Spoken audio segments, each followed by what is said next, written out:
Os venezuelanos estão num beco sem saída. Enquanto o governo da Venezuela insiste em enganar e defender o indefensável, o governo norte-americano pressiona cada vez mais e está prestes a demonstrar por que enviou uma tropa tão bem preparada para o Caribe.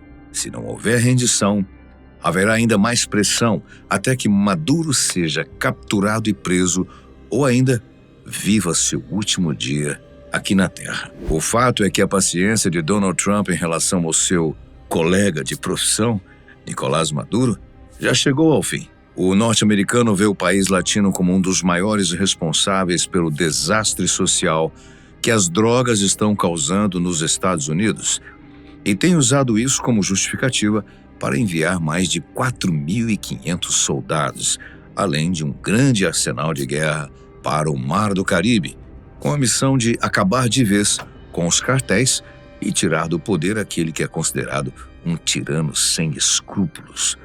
Para se ter uma ideia, o prêmio pela captura de Maduro está em 50 milhões de dólares.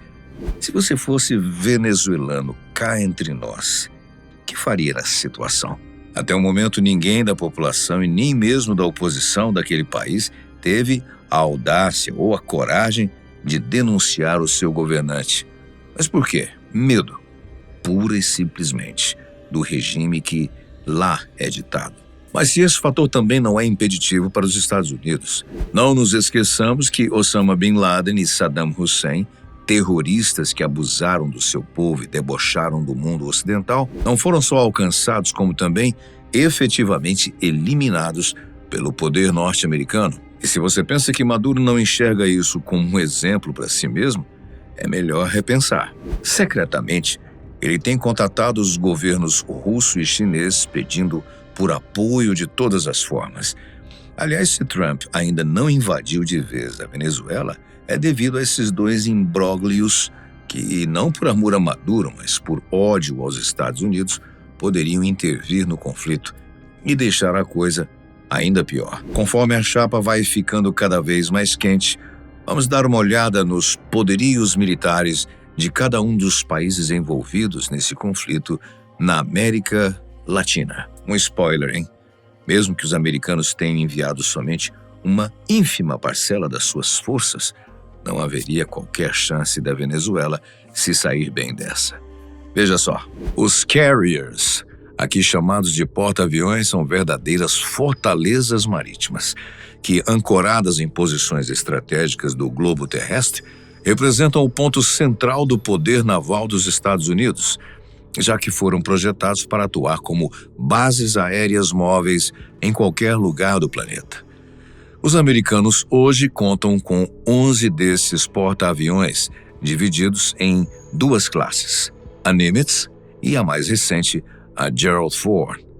Só isso garante a insônia de Maduro, com certeza.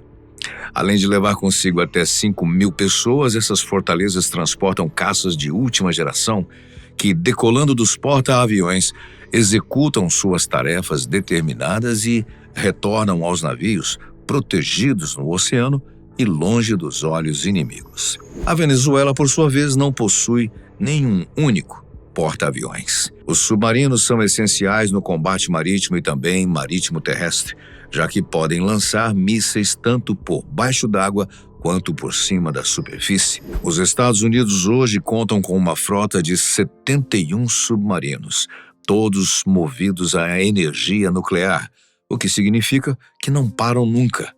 Isso inclui submarinos de ataque, que são a maioria na frota e têm a missão de caçar outros submarinos e navios, realizar patrulhas de reconhecimento e apoiar operações especiais.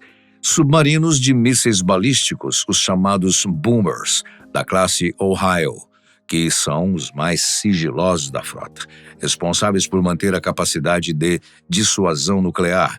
E os submarinos de mísseis de cruzeiro, uma versão adaptada da classe Ohio, focados no lançamento de mísseis de cruzeiro Tomahawk e no apoio às forças de operações especiais. A despreparada Venezuela, no entanto, possui um único submarino adquirido da Rússia, com tecnologia defasada e de propulsão convencional, movido a diesel. Há fontes que afirmam que a Venezuela possui também 2 submarinos da classe tipo 209 de fabricação alemã, mas o status operacional dessas embarcações, comissionadas lá na década de 70, é incerto. A frota naval norte-americana, composta por destroyers, cruzadores, navios de assalto anfíbio, navios de combate litorâneos e fragatas, sem falar dos navios de apoio logístico, conta hoje com 440 embarcações ativas e de alto poder bélico, enquanto a Marinha da Venezuela possui apenas 34 navios, entre fragatas, navios de patrulha e de desembarque, de origem italiana, espanhola e sul-coreana, cujas manutenções não são garantidas. Devido às sanções econômicas e à falta de recursos humanos, estima-se que menos da metade tenham alguma utilidade no conflito. Bem, e com relação ao poder aéreo, André? Bom, a situação chega a ser humilhante para a Venezuela e também para a grande maioria dos países do planeta. Atualmente, a Venezuela conta com caças de origens diferentes. A Venezuela é um dos 2 países latino-americanos a possuir caças F-16 e também faz uso de caças Sukhoi Su-30 de origem russa. Ao todo, segundo a CIA, são 39 aeronaves dessa categoria, mas nem todas com capacidade para operar devido a custos de manutenção e tecnologia defasada. Enquanto isso, os americanos contam com 1.790 aeronaves de modelos atualizados, dentro deles o poderosíssimo F-22 Raptor. Isso nos faz imaginar quantos Raptors seriam necessários para interceptar as aeronaves venezuelanas em operação, hein? Eu deixo vocês pensando aí na resposta. Ainda no ar, os Estados Unidos contam com 918 aeronaves de transporte, como os Lockheed C-130 Hércules e vários outros modelos, enquanto a Venezuela conta somente com 3 C-130 Hércules, 10 helicópteros Mi-35M russos e outras aeronaves menores, não ultrapassando algumas dezenas de unidades. O número exato não é conhecido, uma vez que a Venezuela jamais divulga a quantidade exata. Mas nem é preciso listar os veículos de terra, já que, num potencial conflito entre esses países, não havendo interferência de prováveis parceiros venezuelanos, os Estados Unidos não teriam nenhuma necessidade de desembarcar os seus soldados para o enfrentamento corpo a corpo terrestre. Só em termos de contingente, os americanos são severamente superiores à Venezuela, que conta hoje com 125 a 150 mil venezuelanos ativos em suas forças armadas e cerca de 220 mil paramilitares. E pasme, todos muito mal treinados e despreparados para uma guerra de alto nível.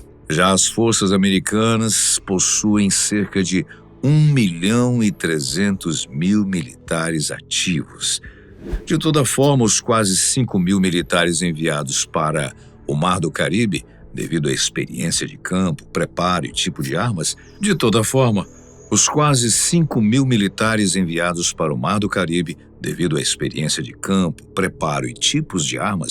já seriam suficientes para neutralizar as forças bolivarianas. Além disso tudo, é essencial falar de um aparato tecnológico que tem sido bastante usado, tanto na guerra da Ucrânia contra a Rússia, como também no Iraque: os drones. Um só aparelho de voo controlado à distância é capaz de atingir o alvo com praticamente 99% de precisão. Se quisessem, os Estados Unidos já teriam eliminado Maduro com um único ataque, silencioso e praticamente sem testemunhas, bastando a localização do ditador, o que não seria uma tarefa de grande esforço para a inteligência americana, e enviando um drone armado com uma bomba para a execução final. Tá bom, mas se é tão fácil assim, por que Trump ainda não deu a ordem final? Bom, fácil seria, até certo ponto, mas a conclusão dos norte-americanos é que essa ação não é adequada no momento. Eliminar Nicolás Maduro em vez de capturá-lo e prendê-lo pode trazer consequências secundárias indesejadas e grandes problemas na geopolítica internacional. Países como a Rússia, Irã e China, por exemplo, poderiam tomar as dores do governante venezuelano e começarem a contra-atacar bases norte-americanas espalhadas pelo mundo, jogando ainda mais gasolina sobre o fogo que já está iluminando os portões da Terceira Guerra Mundial. O Brasil, em termos de guerra, tem se mantido na neutralidade, buscando a diplomacia, em vez de colocar o seu arsenal à prova. Os Estados Unidos possuem um orçamento exclusivo para as Forças Armadas e, mesmo estando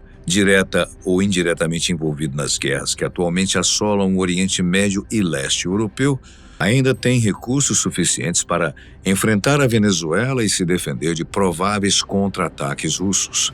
Aliás, a Rússia já perdeu muito dinheiro e contingente em sua investida malfadada à Ucrânia. Enviar mais tropas e enfrentar americanos aqui no lado ocidental seria uma péssima estratégia. Mas não é com os russos que Trump precisa se preocupar, e sim com os chineses. Bem, para começar, a relação entre Estados Unidos e China é a principal rivalidade estratégica nesse início de século XXI. Hoje, a China é o principal concorrente dos americanos nos domínios militar, tecnológico e de influência global. Além do mais, a China possui interesses significativos na Venezuela, tanto econômicos como políticos e também estratégicos.